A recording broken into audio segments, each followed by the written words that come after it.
Yeah, you can see it right there. That's a dead giveaway. This isn't good at all. This scary injury in the NFL got a lot of attention recently, and for good reason, but there's a lot more going on here than a lot of folks don't realize. And what you can learn from this incident might be extremely important for your own health. So let's unpack what happened here and understand why all of us should take note. Hey everyone, I'm Dr. Aaron Smith, and if you're new to the channel, consider subscribing. I see the impact of concussion often in my practice because vision is often affected by this type of injury. So today I really want to focus on a key moment in this clip with Miami Dolphins quarterback Tua Tagovailoa. This is from a game against the Bengals in October, and it's been one part of a huge controversy in the NFL in the last few weeks. So make sure and watch this entire video in case it gets shut down. You're going to see Tua get knocked backwards and bang his head on the turf, but keep an eye on what happens afterwards and really pay close attention to his hands. With the grain, and down he goes, slung down in his own 48-yard line. Right there, you see his hands are pulled up to his head and his fingers are stiff and twisted into strange positions. What you're looking at is something called posturing. It's a reflex that occurs when someone has suffered a brain injury, and it's a sure sign that a player has been knocked unconscious. Now, if you watch a lot of football or any other full contact sport, this probably isn't the first time you've seen it, whether you've noticed it or not. Now, I grew up a Bills fan, and they broke my heart about 4 different times in the 90s, especially on that kick heard around the world play. Let me know if you know what that play is in the comments below, or if you grew up watching sports and who your favorite teams are. But here's Joe Flacco playing for the Ravens in 2017. Watch for the rigid, raised hand posture after the hit. He knows he's going down, and at the end right there, he leans it down. Alonso, way too aggressive. Quarterback's giving himself up. Here it is again. This is Donald Parham of the Chargers in 2021. Herbert protected. End zone caught. And now the ball comes out incomplete. And he's hurt.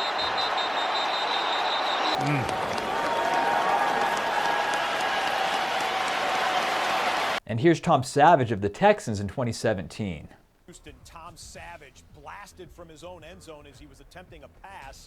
You see him down and injured on the play. So posturing isn't uncommon. It can be easy to spot if you know what you're looking for. It often appears in an instantly recognizable form called fencing posture. Just like a fencer, the injured person stretches one arm out straight and flexes the other arm at the elbow. This is similar to the asymmetrical tonic neck reflex that we see in newborns when they turn their heads to one side, as you can see here.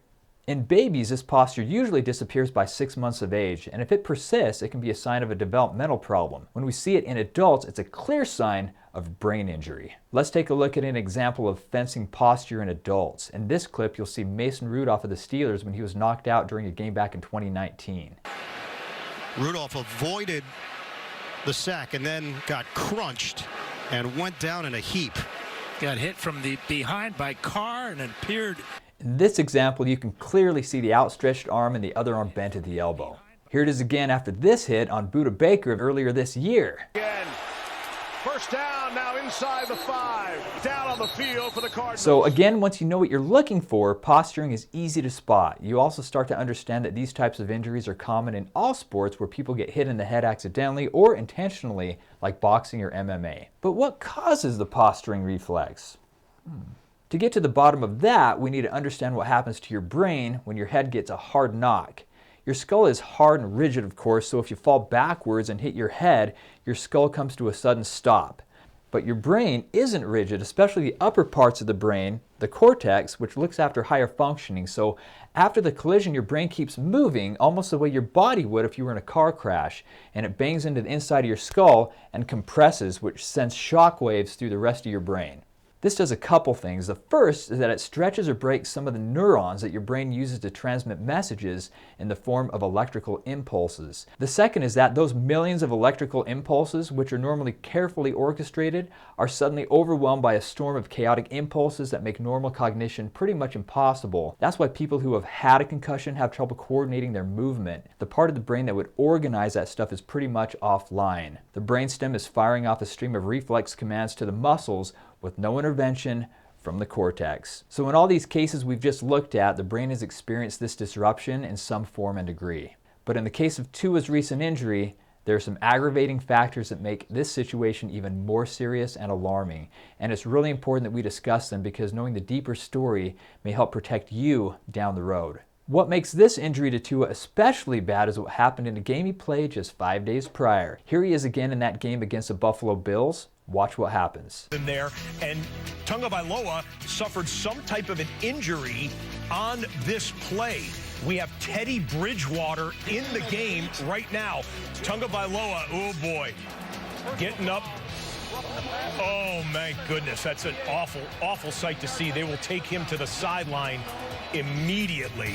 You can see that once again the back of Tua's head bangs on the turf. He gets up, but he's very wobbly. He has trouble finding his feet, and his teammates have to hold him up while medical personnel run to the field to check him out. They decide that he suffered a back injury and clear him to finish the game. This is a highly problematic decision for two reasons. One is the evidence we saw in the clip with Tua struggling to walk or even stay on his feet. That's pretty much indicative of some form of trauma, but there's a bigger problem. Even if the doctors and consultants saw no immediate clear signs of concussion, it can take minutes, hours, or even days for the full effects of concussion to manifest. Even if you feel like you've been able to shake off the initial signs of concussion, trouble may still be brewing for your brain. So putting Tua back in the game against the Bills after just a few minutes was already a highly questionable call. In fact, it's been reported that the consultant who cleared Tua to finish the game has been let go by the NFL Players Association. But with plenty of time to give it some thought before the next game, the decision to let Tua play against the Bengals 5 days later is even worse. When you've had a concussion, it's very important to recover fully. That recovery might take days, weeks, months, or longer. If you do fully recover, you can pretty much be close to where you started. But if you come back too soon, you're putting yourself in a terrible situation. Not only are you less likely to be able to cope with the demands of what you're doing, increasing the chances that you'll be injured, but your brain is less prepared to cope with another injury. That's because the original damage messed up your brain's chemistry in a way that means it has trouble accessing the energy it needs to function properly and to cope with another concussion. So you're looking at a much greater risk of even more severe injury, and in many cases you also increase the risk of death. You might be thinking, well, I'm not a professional athlete, I don't do full contact sports, so I don't have to worry about this stuff. And let's hope you never experience serious brain trauma. But there are some important facts to bear in mind. Most of us have been concussed one or more times in our lives. Every year in the US, as many as 4 million people suffer a concussion because of sports or recreation activities. That's more than 1 in 100 Americans every year getting a concussion. It's also estimated that half of concussions are undetected or unreported. We're taught to just shake things off, to not make a big deal out of injuries.